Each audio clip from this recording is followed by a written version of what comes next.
Bismillahirrahmanirrahim. Assalamualaikum warahmatullahi wabarakatuh. Apa kabar kawan-kawan semuanya? Semoga pada hari ini teman-teman dalam keadaan bahagia serta sehat. Pada pertemuan kali ini kita akan membahas berkaitan dengan e-commerce di Indonesia. Untuk lebih lengkapnya, mari kita bahas satu persatu. Sebelum kita membahas terkait dengan materi yang ada di pertemuan kali ini, ada baiknya kita mengetahui dulu terkait dengan tujuan pembelajaran. Adapun tujuan pembelajaran pada pertemuan kali ini, yang pertama adalah memahami tentang perkembangan e-commerce di Indonesia. Yang kedua, menjelaskan berkaitan dengan konsep platform ekonomi, dan yang ketiga, menganalisa berkaitan dengan e-commerce, bagaimana tantangan Indonesia dan bagaimana perkembangannya hingga pada masa sekarang. Lantas, apa yang dimaksud dengan konsep platform ekonomi? Di sini teman-teman semuanya bisa melihat berkaitan dengan pengertian dari platform ekonomi. Nah, di sini merupakan sebuah model bisnis yang berbasis platform digital yang memudahkan penjual dan pembeli. Artinya, antara penjual dan pembeli ditemukan dalam sebuah wadah, sebuah platform yang dilakukan secara daring internet, yang dikoneksikan melalui jaringan internet yang bisa dilakukan dimanapun, kapanpun. Sehingga transaksi yang terjadi atau hubungan yang terjadi antara penjual dengan pembeli ini bisa berlangsung lebih cepat dibandingkan ketika konsumen datang ke toko-toko yang offline.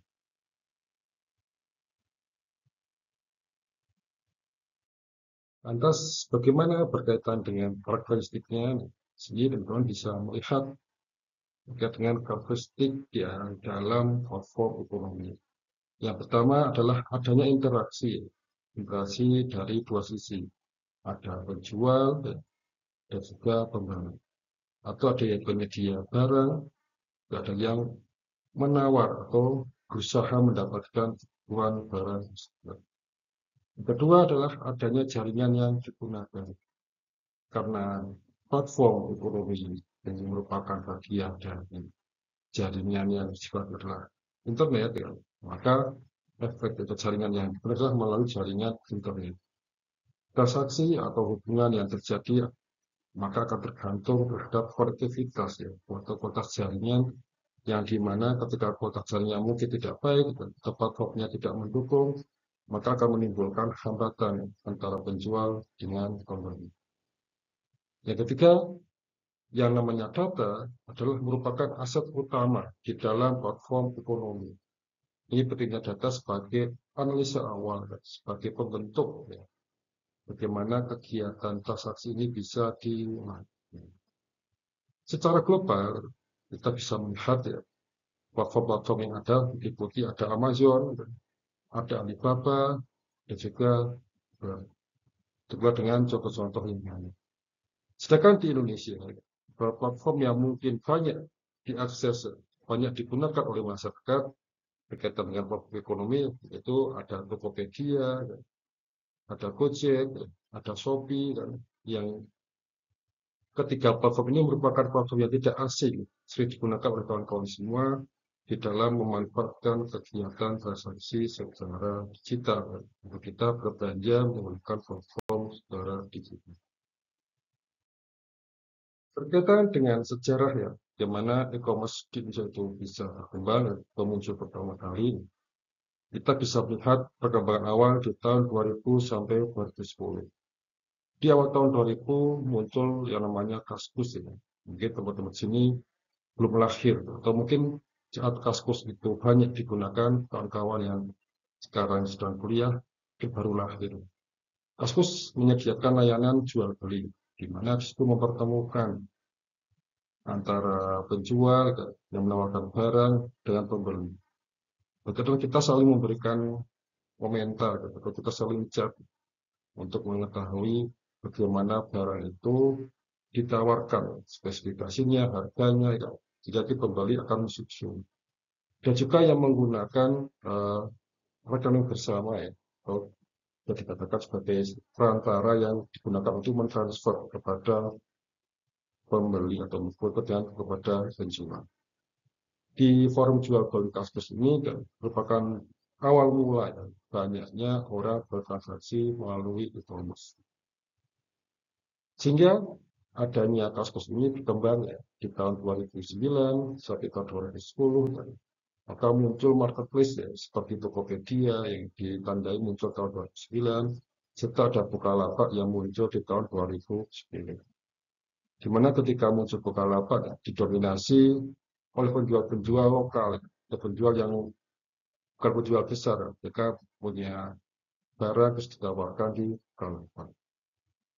Nah, adanya perkembangan Tokopedia dan Bukalapak kan, ini menyebabkan perkembangan juga mengalami pergeseran ya, pembayaran yang dilakukan yang tadinya sederhana, ya, sekarang sudah mulai menggunakan transfer.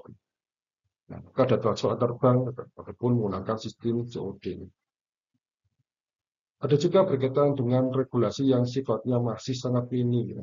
Pemerintah belum memiliki banyak regulasi dan terkait dengan transaksi yang ada di e-commerce. Karena ini sifatnya masih berkembang, ya perkembangan ini baru memunculkan beberapa regulasi. Berdasarkan data dari survei yang dilakukan oleh Nielsen pada tahun 2023 menemukan bahwa di 5 kota besar di Indonesia itu menunjukkan transaksi yang dilakukan oleh masyarakat saat dia berbelanja melalui online, mereka memilih menggunakan sistem COD. Nah, sistem ini dianggap mungkin lebih menarik, barang dikirim nanti baru dibayarkan. Tapi pada faktanya sistem COD di masa sekarang itu menimbulkan beberapa permasalahan yang bisa jadi kawan-kawan bisa melihat di media sosial bahwa banyak sistem COD itu menimbulkan masalah. Ada yang kurirnya itu dikejar-kejar, kan? Ada kurir yang dimarahi, kan? Ada yang barang yang dikirim ternyata tidak ada di sini. Kan? Maka beberapa permasalahan ini menjadi perbaikan pada masa mendatang. Melihat perkembangan e-commerce ya, kita juga bisa lihat adanya perkembangan yang sangat pesat ya. Pertumbuhannya sangat pesat sekali itu dilihat di tahun 2011 sampai tahun 2015. Di mana e-commerce menjadi sebuah masuk arus utama kan, terkait dengan kondisi perdagangan di Indonesia. Yang pertama adalah kita lihat adanya investor asing. Ya. Sini ada Lanyada, ada Yalora ya, yang merupakan platform dari luar negeri yang masuk ke Indonesia. Pada awal mula tahun ini, kan, tahun 2011 sampai tahun 2015, kan, Lanyada dan Yalora dianggap sebagai platform yang lebih eksekutif ya, menyediakan barang yang dianggap lebih bagus, lebih berkualitas. Sehingga adanya platform-platform yang berasal dari luar negeri ini, kan, ini juga merubah berkaitan dengan inovasi di dalam pembayaran. Kalau tadinya menggunakan transfer, nah sekarang berkembang lagi kan. Penggunaannya adalah juga melalui e-wallet ya. Pembayarannya bisa dilakukan melalui e-wallet. Juga bisa dilakukan melalui minimarket ya, seperti Indomaret atau Alfamart ya. Si pembeli kan datang ke Alfamart, datang ke Indomaret kan, atau ke minimarket untuk nitip pembayaran tagihan belanja yang ada di e-commerce. Begitu dengan penggunaan di bank ya, bisa dilakukan menggunakan internet banking ya. Atau yang katakanlah menggunakan e-wallet ya, bisa menggunakan GoPay, menggunakan Dana, menggunakan OVO, serta menggunakan Shopee. Di sini pemerintah juga punya beberapa kegiatan ya, di mana mendongkrak yang namanya UMKM. Sehingga UMKM juga banyak masuk ke marketplace ya, barang-barang produksi lokal yang tadinya barang yang mungkin tidak diketahui banyak orang karena hanya sifatnya kecil, kursi dari rumahan. Sehingga di sini mulai ditawarkan melalui e-commerce, ya, melalui platform marketplace, ya.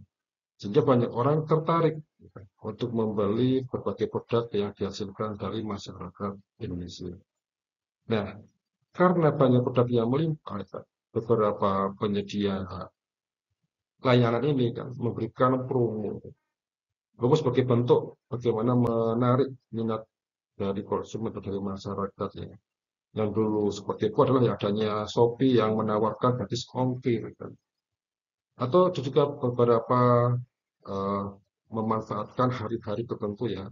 Ada 12 12 12, ada 11 11, bahkan mungkin sekarang Ada tiap bulan itu memberikan promo besar-besar. Tapi yang sering dulu dilakukan adalah ketika ada kegiatan 12-12 dan bahkan disiarkan kan langsung melalui televisi kan kegiatan ini. Ini bagaimana bentuk promosi untuk meningkatkan penjualan.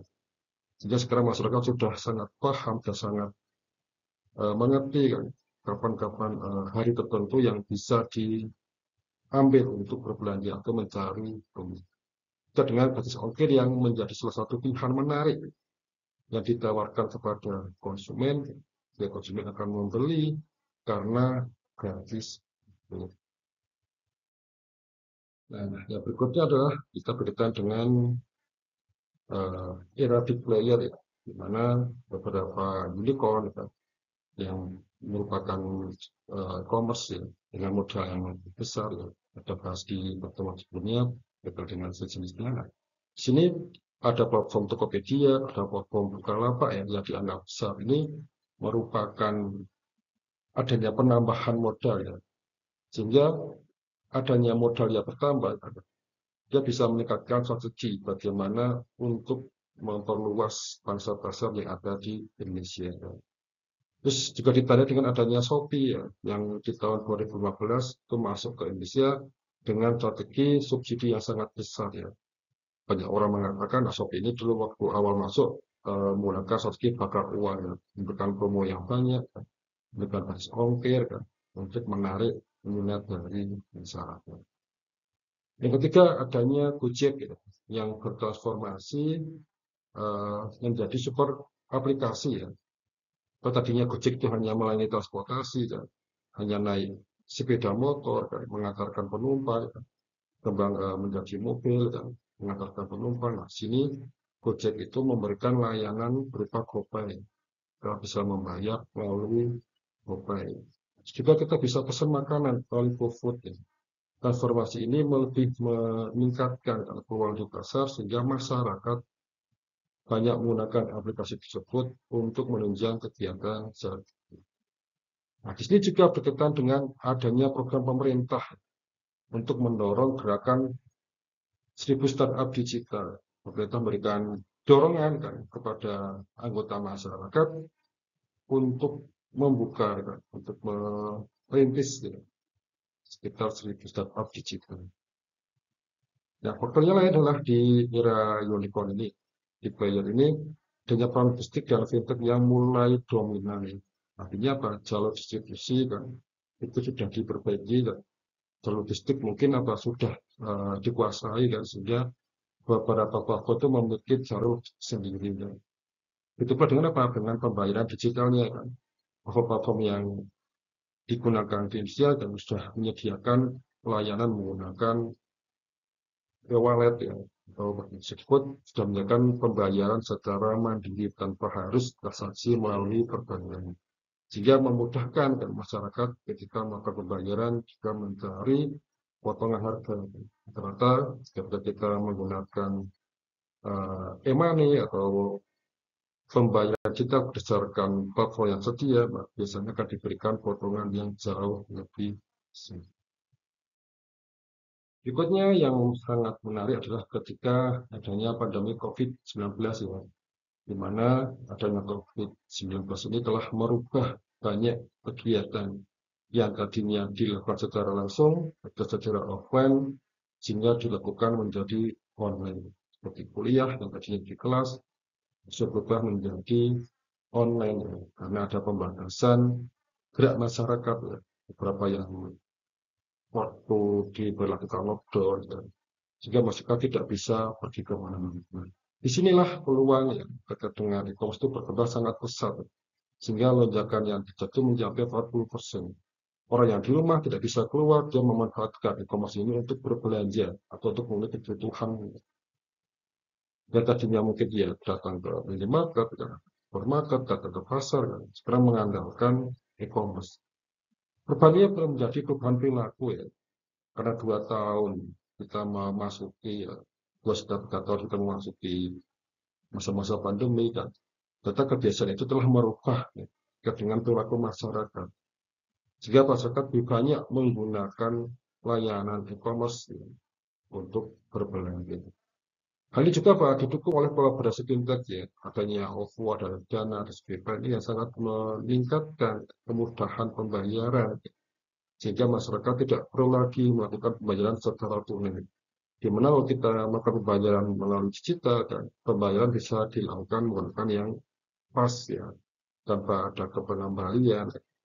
Terkadang kalau kita belanja secara langsung ya, susah untuk melakukan pembayaran dengan nominal tertentu. Katanya ya wallet itu memudahkan pembayaran. Nah, di sini UMKM juga mengalami peningkatan sangat signifikan karena banyak UMKM itu memanfaatkan layanan digital sehingga penjualannya sangat meningkat drastis. Ya. Nah, di masa-masa pandemi itu banyak barang yang tadinya mungkin tidak laku ya, atau biasa saja terus muncul jadi tren kan. Ada beberapa barang yang tadinya mungkin tidak menarik kan, kurang mendapatkan perhatian dari masyarakat.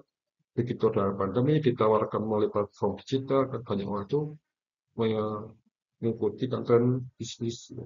Apa barang yang sedang naik, sedang booming terus diikuti dibeli.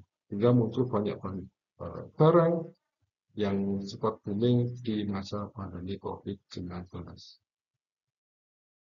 Lantas bagaimana pada masa sekarang ya kalau kita lihat perkembangan e-commerce di Indonesia? Oh, ternyata pasar e-commerce ya, di Indonesia itu merupakan pasar terbesar di Asia Tenggara. Ini bisa menandakan bahwa ternyata ya, kegiatan perekonomian yang menggunakan e-commerce di Indonesia itu sangat besar. Ada potensi ekonomi yang bisa dikembangkan lagi ya, lebih dioptimalkan.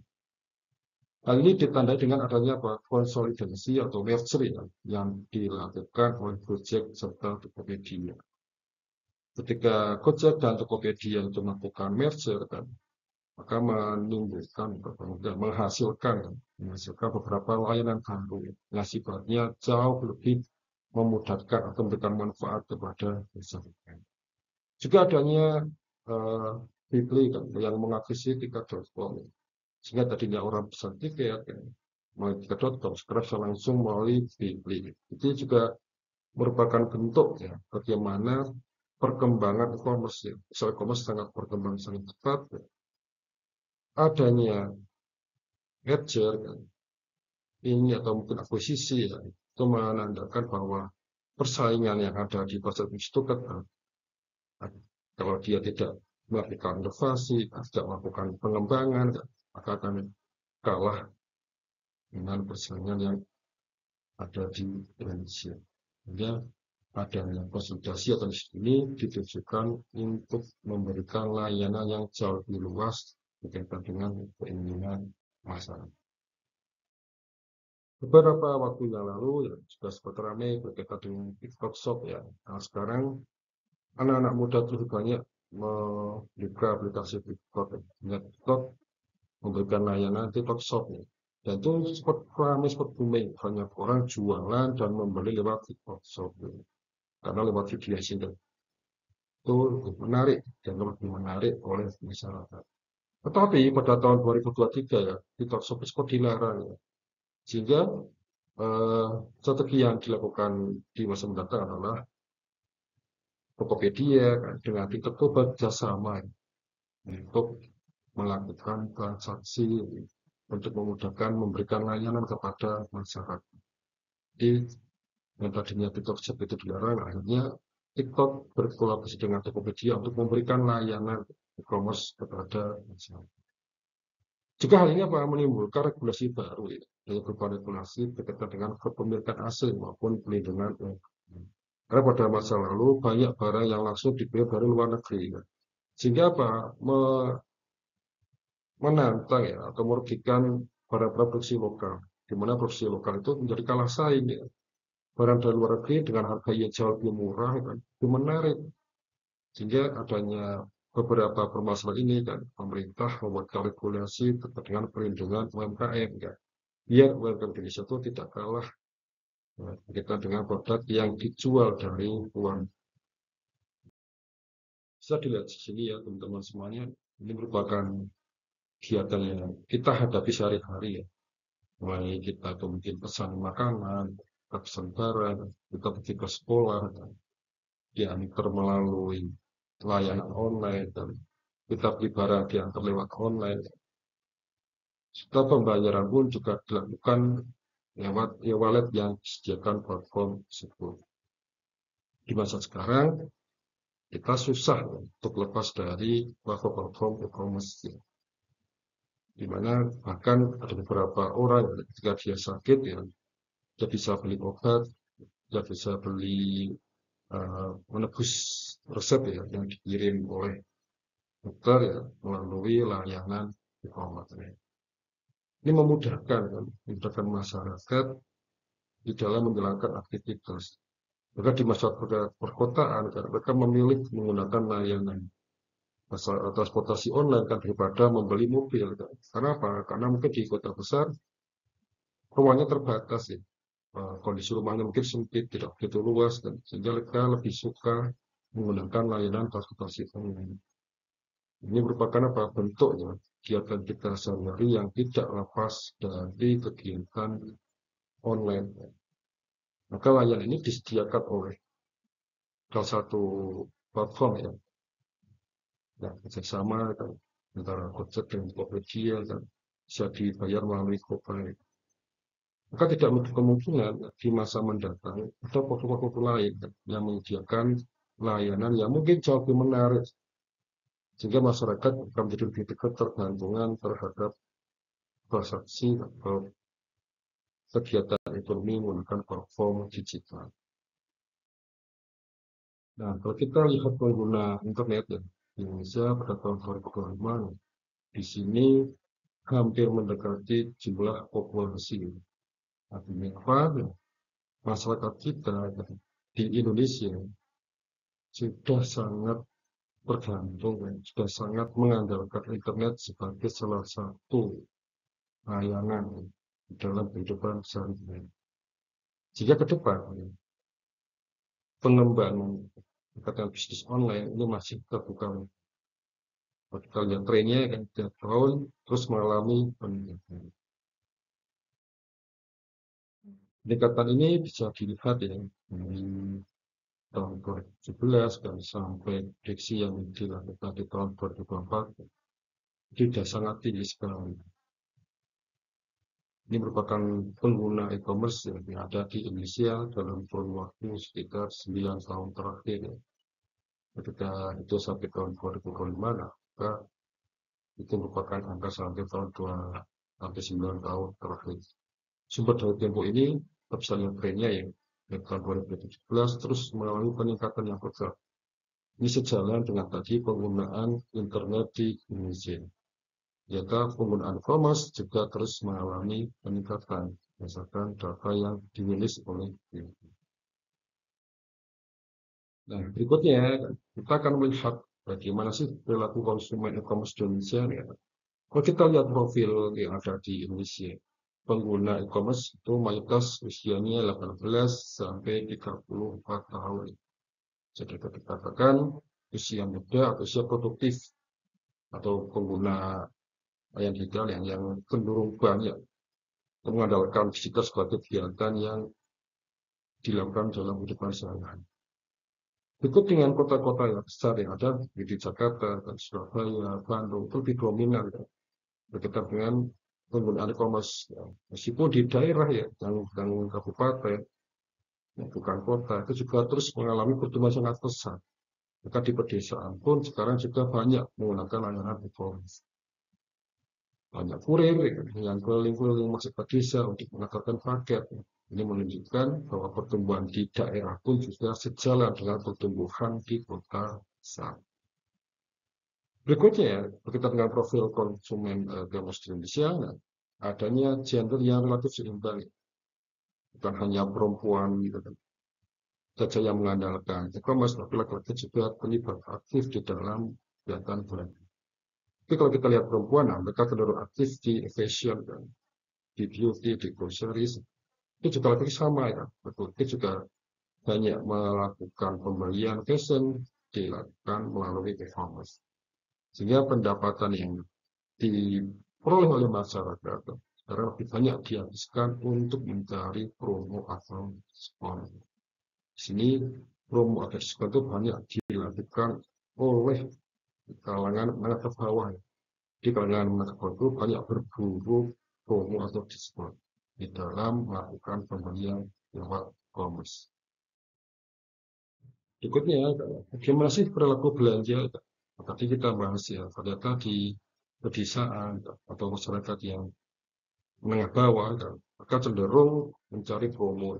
Promo juga apa? Berkaitan dengan diskon, ya, berkaitan dengan flash sale. Ya. Bahkan sekarang banyak orang memantau Shopee Live ya.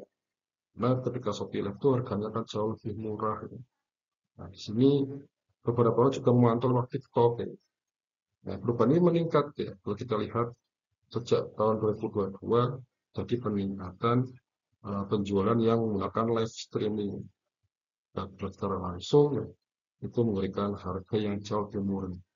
Maka dampaknya adalah banyak orang lebih banyak memantau ya, memantau e-commerce ya, yang menyediakan promo atau live sehingga harganya jauh lebih murah. Kalau kita mau melihat alasan kenapa kok konsumen bisa memilih belanja di e-commerce ya. Nah, yang pertama, mereka punya pertimbangan utama ya, bukan dengan harga dan diskon. Ya. Harga yang ditawarkan di e-commerce akan jauh lebih murah ya, dibandingkan harga yang ditawarkan di toko-toko offline. Ya. Meskipun tidak semua barang, ya. Kadang ada beberapa barang yang bisa ditemukan jauh lebih murah di toko offline. Yang kedua adalah kecepatan dan biaya ongkir. Ya. Biaya ongkirnya murah daripada dia keluar karena itu beli barang yang tidak banyak, karena dia memilih membeli lewat online. Yang ketiga, adanya kepercayaan yang didapatkan oleh masyarakat ketika dia baca ulasan atau dia baca komentar, kan. Dia juga membuat rating, kan. Ketika ratingnya 5, kan, bintangnya 5, kan. Maka orang akan percaya bahwa toko itu bisa dipercaya. Kan. Juga produk itu sangat bisa dipercaya ketika mau dibeli. Ini menjadi beberapa pertimbangan penting bagi masyarakat sebelum berbelanja melalui e-commerce. Seperti tadi yang dibahas ya di depan, ketika ada pandemi dan ternyata ada perubahan perilaku konsumen. Adanya layanan pay later ya, beli dulu biar kemudian itu juga meningkatkan penjualan. Ya. Masyarakat lebih tertarik ya, untuk melakukan pembelian menggunakan pay later ya. Kenapa? Karena barangnya bisa diperoleh dulu dan bayarnya secara cicilan. Tapi kan, ketika ini menjadi sebuah brand kan, menimbulkan permasalahan baru kan. Banyak anak muda dan orang-orang yang belum berpenghasilan kan berikutan membeli menggunakan fitur pay later kan. Sehingga ketika jatuh tempo kan, mereka tidak bisa membeli. Ini fenomena yang sering terjadi ketika awal pay later itu dimunculkan. Yang kedua adalah adanya pengiriman yang lebih cepat ya. Kalau dulu kita menunggu beberapa hari, sekarang bisa dikirim hal itu juga, bahkan ada yang 1 hari bisa sampai. Dan yang ketiga ada alasan berkaitan dengan privasi data dan keamanan transaksi. Perlindungan data menjadi suatu alasan kenapa kok sekarang lebih percaya. Di zaman dahulu mungkin banyak penipuan menggunakan internet ya, banyak penipuan yang terjadi di e-commerce. Sekarang adanya privasi data, adanya keamanan, membuat orang jauh lebih berdaya ketika berbelanja menggunakan e-commerce. Nah, teman-teman semuanya bisa dilihat ya, ini merupakan data pengguna dan UMKM digital di Indonesia. Jumlah usaha yang menggunakan e-commerce atau pelaku UMKM itu meningkat drastis, terutama kita lihat di tahun 2023. Ada sekitar 3,82 juta usaha di 38 provinsi. Angka ini merupakan angka sangat besar kalau kita lihat berdasarkan UMKM yang ada di Indonesia. Yang kedua, adanya nilai transaksi di tahun 2023 yang mencapai 1.100 triliun. Ya. Ini merupakan transaksi yang terjadi di semua e-commerce. Hal ini menandakan adanya perubahan atau pergeseran perekonomian yang tadinya dilakukan secara langsung, sekarang transaksinya banyak digunakan melalui e-commerce digital. Ada peluang baru dan bagaimana pemerintah bisa melihat ya, perubahan kegiatan masyarakat berkaitan dengan perekonomian. Ini muncul isu-isu yang menarik ya di Indonesia saat ini ya, maka ada pajak dari transaksi online ya. Itu merupakan apa? Bagian dari melihat bagaimana data transaksi yang terjadi di online atau di e-commerce itu sangat tinggi. Berikutnya, kawan-kawan juga bisa melihat ya berdasarkan tren yang ada di grafik ini ya. Kita lihat pengguna e-commerce di Indonesia dari tahun 2017 sampai tahun 2025 ya, itu meningkat 3 kali lipat ya. Sehingga apa?